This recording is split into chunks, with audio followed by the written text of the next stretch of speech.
ඉතින් සුබ රාත්‍රියක් කියලා හැමදෙනාටම ප්‍රාර්ථනා කරනවා. ඒ වගේම තමයි සමයන් තමයි බොල කියන YouTube channel එක හදලා මහ දවසක් නෑ. මේ ඒක ෆලෝ කරලා subscribe කරලා යාළුවන්ගෙන් ඉල්ලනවා මට support එකක් දෙන්න කියලා.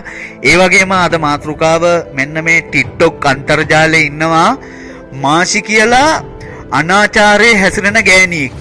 මාෂි කියලා ඊශ්‍රායෙල් වල සේවය කරන්නේ වීසා නැතුව එළියට පැනලා මිනිස්සුත් එක්ක තනින් තන ගිහිල්ලා බුදිය ගන්න කතා කරන්න දන්නේ නැති මිනිස්සෙක් එක්ක හැසිරෙන්න දන්නේ නැති මහා චාටර්ම ගෑණියෙක්. ඉතින් යම් කිසි ප්‍රශ්නයක් සම්බන්ධව මේ ගෑනු කෙනා TikTok live එකක් හරහා ගොඩක් කට්ටිය TikTok live එක බලාගෙන ඉන්නවා. මෙයා කියනවා හරියටම මෙලව එළිය දැකලා ඒ කිරි දරුවා පැය 2යි. ඒ ළමයා මරලා බෙල්ල කඩලා ලේ බොනවා කියලා මේ ගෑණි කෙලින්ම ලයිව් එකේ දෙනෝදාහක් ඉස්සරහා මේ ගෑණි කියනවා. ඉතින් ඒක වීඩියෝ එක මම මේ රෙකෝඩින් එක ප්ලේ කරන්නම්. ඉස්සෙල්ලා ඒක අහලින්න. ඒක අහලිමු අපි මට එවනි ස්ක්‍රීන් වීඩියෝ වලට තමයි මම තොපිට රිප්ලයි දෙන්නේ. තෝයි පොල්ලියට කියපම් බලින්න තරම බෙලගන්න කියලා. බලින ඒවට ඌට හැම වෙලේ හම්බෙන්න ඕන රිටර්න් එක ඌට හම්බෙයි. පඩු රේසි තෝ බොරු කියන්නේ නැතුව හිටපිය. තොට ළමෙක් හම්බෙන්න ඉන්න බැල්ලියෙක් නේද? තෝ වදන් ඉන්න නේසාරියෙක් නේද? තොට ඔළුව එදිච්ච ඇස්ගෙඩි එළියට කනිච්ච ළමෙක් හම්බෙයි. තොට හීනෙනුත් පේන්න ඕන. බොරු කී යන රේසි. තොට හංගවිලා ළමෙක් හම්බෙනවා. තොට හීනෙනුත් පේන්න ඕන පට්ට රේසි. කවදාවත් දරුවෙක් හම්බෙන්න ඉන්න අම්මා කෙනෙකුට මෙන්න සාප කරන්න හොඳ නැහැ. ඒත් තෝ වගේ බලු වේසියෙකුට සාප කරාට පවු නැහැ. ඇහුණ නේද?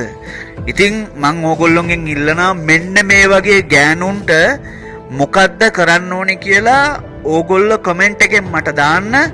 අනිවාර්යයෙන්ම මේ ගෑණිගේ සියලුම දේවල් දැනට මේ ගෑනට මිනිස්සු 4 දෙනෙක් ඉන්නවා. ලංකාවේ එක මිනිහෙක් ඉන්නවා. ඒ රටේ මිනිස්සු 3 දෙනෙක් ඉන්නවා. බුදිය ගන්නා මිනිස්සු 3 දෙනෙක් එක්ක ඒ වගේම තමයි 10 පාරකට වැඩිය ගබ්සා කරලා තියෙනවා මේ ගෑණි. ඒක නිසා මං කියන්නේ අම්මා කෙනෙක් වෙනවයි කියන එක සුළුපටු දෙයක් නෙමෙයි. මෙලව අම්මා කෙනෙක් වෙනවා කියන්නේ පෙර මාර පිනක් කළා තියෙන්න ඕන. ළමයෙක් බඩට වදලා ළමයෙක් මේ ලෝකෙට එළිය දකින්න මාරම පිනක් කළා තියෙන්න ඕනි. ඉතින් මේ වගේ ගෑනු ගිහිල්ලා මිනිස්සුත් එක්ක බුදියගෙන ඒ ළමයි හම්බ වෙන්නේ ඉන්දියට පස්සේ මාස ගාණක් ගිහිල්ලා ඒ කලලේ හොදලා බඩවල් හොදලා යවනවා කියන්නේ මුන්ට මොන වගේ අපායක යන්න සිද්ධ වේද කියන්න නම් මම දන්නේ නැහැ. මේ වීඩියෝ එක දාන්නේ මේ ගෑණි මේ අන්තර්ජාලයේ කරන මිනිස්සුන්ට කරන චාටර් අපහාස වැඩ නිසා තමයි මේ වීඩියෝ එක දාන්නේ. මගේ පෞද්ගලික තරහක් නැහැ මේ ගෑණිත් එක්ක. නමුත් මේ අසරණ කිරිසප්පය මෙලව එළිය දැකලා පැය 2යි. ඒ පැය 2 ඇතුළත මේ ගෑණි කියන කතාව ඔයාලට ඇහෙනවනේ. එයාගේම කටහඬින් කියන කතාව. එතකොට ඒත් අම්මා කෙනෙක්. මං හිතන්නේ මුන් අම්මලා කියලා මුන් නිකන් අර රැල්ලට හැටි වෙච්ච අම්මලා මුන් ඇවිල්ලා. ඒක නිසා මුන් හරි අම්මලා වෙන්න බෑ මේකේ. ඒක නිසා මම ඉල්ලන්නේ මේ වීඩියෝ එක පුළුවන් තරම් ෂෙයා කරලා පුළුවන් තරම් ලයික් කරන්න එපා. කමෙන්ට් එකෙන්ම හෙන ගහන්න කියලා දාන්න කියලා තමයි මම ඉල්ලන්නේ හැමෝන්ගෙන්ම. මොකද මේ වගේ මිනිස්සු අන්තර්ජාලයේ ඉන්නවා කියන්නේ තව ගෑනු 10,000 ගාණක් ඔය විදියටම කරනවා. මිනිස්සුත් එක්ක බුදිය ගන්නවා, ගිහිල්ලා ගබ්සා කරනවා. ඊට පස්සේ කිසිම දෙයක් නැතුව නිකන් පව්කාරයෝ.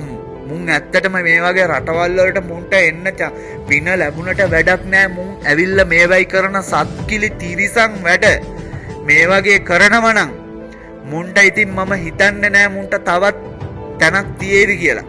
ඇත්තම කතාව. ඉතින් මේකේ අනිත් වීඩියෝ එක මම අනිවාර්යෙන්ම ගේනවා. මෙයාගේ විස්තර ටික හොයලා සියලුම විස්තර ටික හොයලා ගෙවල් කොහෙද මිනිහා කවුද කින්ද මන්ද කියලා හැම විස්තරයක්ම ගේනවා. ඊළඟ වීඩියෝ එකෙන් හමු වෙමු. අනිවාර්යෙන්ම එයාගේ විස්තර ටික මම අනිවාර්යෙන්ම ඊළඟ වීඩියෝ එකෙන් දානවා.